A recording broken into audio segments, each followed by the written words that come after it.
مدینہ کی سرزمین پر جب پیاس اپنی انتہا کو پہنچ چکی تھی، مسلمان پانی کے ایک ایک قطرے کو ترستے تھے۔ ایک کنواں تھا برے روما، لیکن وہ ایک یہودی کے قبضے میں تھا جو ہر بوند کے بدلے بھاری قیمت وصول کرتا تھا۔ ایسے وقت میں رسول اللہ صلی اللہ علیہ وسلم نے اعلان فرمایا، اللہ تعالیٰ اس کو جنت عطا کرے گا۔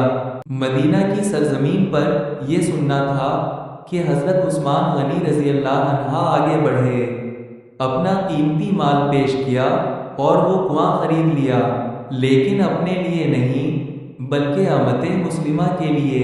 انہوں نے فرمایا، یہ کنواں اب اللہ کے راستے میں وقف ہے۔ آج بھی بر روما مدینہ کی خاموش فضاؤں میں حضرت عثمان کی سخاوت کی گواہی دیتا ہے۔ سبق: اللہ کی رضا کے لیے مال خرچ کرنے والا کبھی خسارے میں نہیں رہتا۔